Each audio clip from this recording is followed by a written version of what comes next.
Om Namo Narayana, Om Namah Shivaya, Shiva Om, Shiva Om, Om. Welcome to another Satsang with your host Chuck the Yogi from the Yogi Cave on a beautiful summer day. Let us continue spiraling down the spiral of the Kaula Jnana Nirnaya. Anyway, where was I?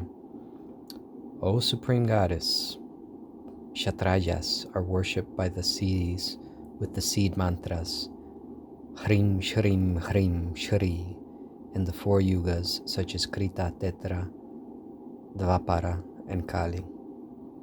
One should pronounce Hri Shrim in the beginning and Pada at the end.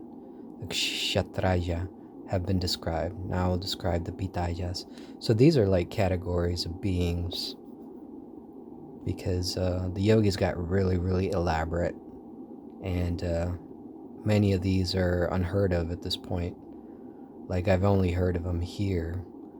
So it really kind of describes the antiquity of the scripture. The Pita, which appeared first, is named Kamakya. Now that I'm familiar with Kamakya. There are 7 minor Pitas of the Devis. And a Pita is kind of like, according to legend, when Shiva's first love was cremated, different parts of her fell in different parts of India or the Holy Lands, and created what they call Devi Pits or Pitas. So these are just places where the Devi resides, you could say. And when I went to Ujjain, I visited one of them because Devi is really important for me. Yeah.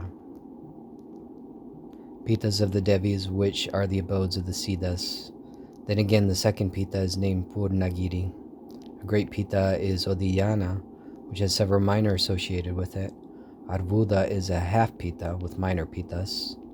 There is a chain of Pitas and minor Pitas, Kshetras and Upakshatras. Now listen to the procedures of worshipping deities of Pitas and the like. So here goes a long seed mantra sequence. Bear with me. Hrim Shrim Mahalakshmi Pada. Hrim Shrim Kusumang Nangai Pada. Hrim Shrim Shuklai Pada.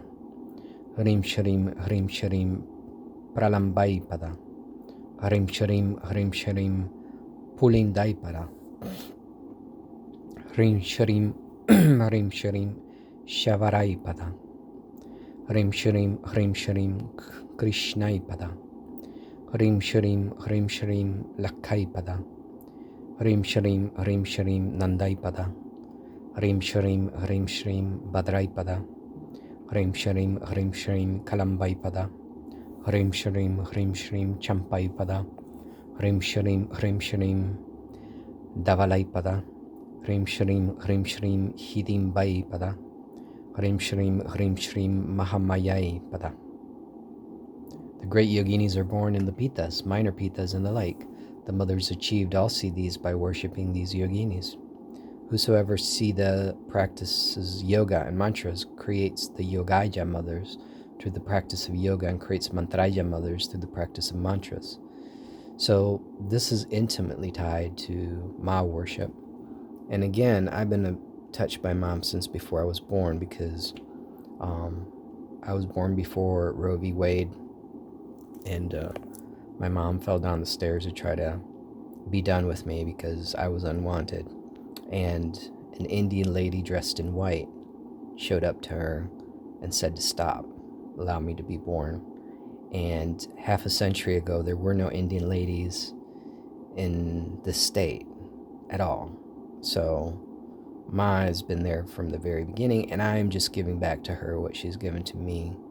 She's given me life and love and many more things I can't talk about. The strong natural energies of the mothers of the Devi are very powerful through battle with the Bhairava energy. They eat the oblation and turn an animal into a celestial for several years. By consuming this essence of the oblation, they conceive in their womb those who know about their birth. Those Sahaja mothers are Brahmani, Maheshwari, Kaumari, Vaishnavi, Vajrahasta, Indrani, Yogeshwari, Agoreshwari. They are the famous matrikas, which have emanated from the Devi. They're also the protectors of the doors. They're the ones that guard the knowledge.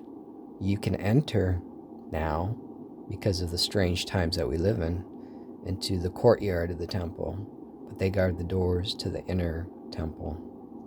You have to be able to say the right things and do the right things to get in. Point blank. They are the ones that pervade the whole cosmos. Others in the order of their origins, 5 in number, are located everywhere in towns and villages. As Indians well know, right? There's a goddess everywhere. All of them, along with the gurus and siddhas, should be regularly worshipped. The grahas, navas, nagas, devis, yoginis, and siddhas are worthy of worship and should be worshipped. If ignored, they will give you adverse results. Now I will describe the 8 kulas and the procedures of the 64 kulas. So here comes another series of Bij mantras. Bear with me.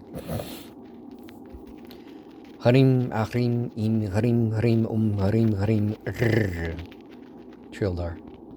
Harim, harim, el, hrim, hrim, ein, hrim, hrim, o, hrim, hrim, hrim, hrim, ah, hrim.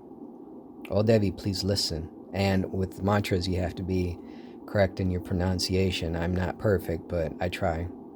Oh, Devi, please listen. This is the first octave in the Vidya.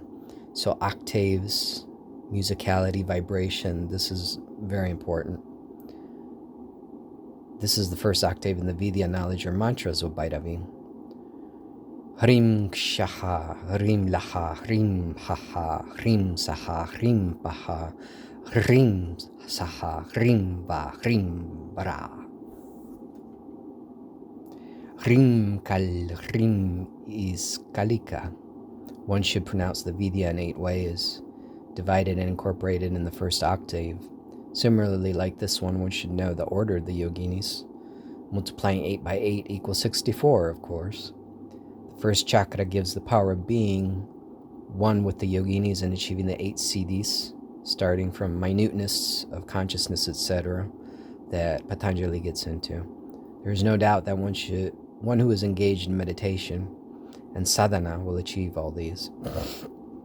One who is engaged in worship and meditation in the second chakra gains the ability to attract everyone, to subjugate simpletons, pashus, and to take possession of another's will. Now, chakras, like I said, there's several main vortices of power. I'm not going to get too deep into them. I'm not going to explain this too much, but here we go.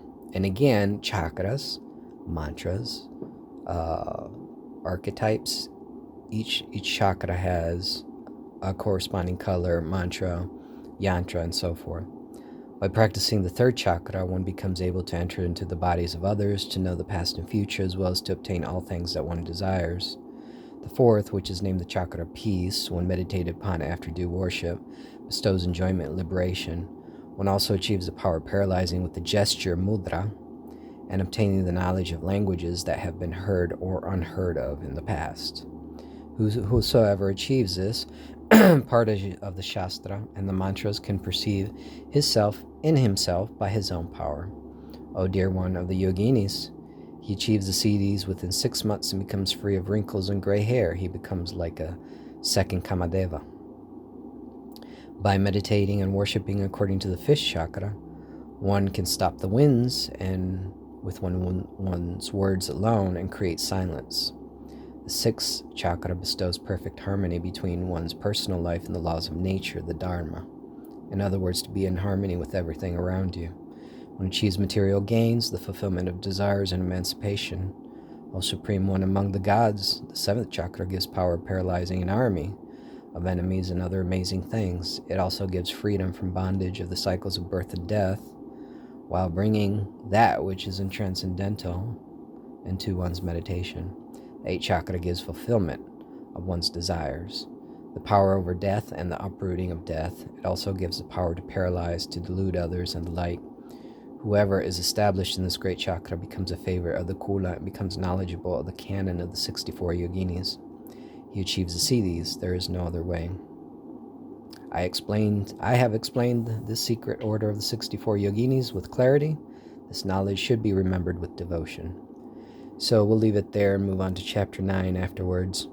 But as you can see, the Yogini cult, the Ma cult, and Tantra are intimately tied. And whatever shape they took afterwards, whether in Tibet or Bhutan or what have you, this shows where it came from. Om Namo Narayana, Om Namah Shivaya, Shiva Om, Shiva Hum, Om, Jai Ma, for always and ever. Jai Mahakal. Till next time.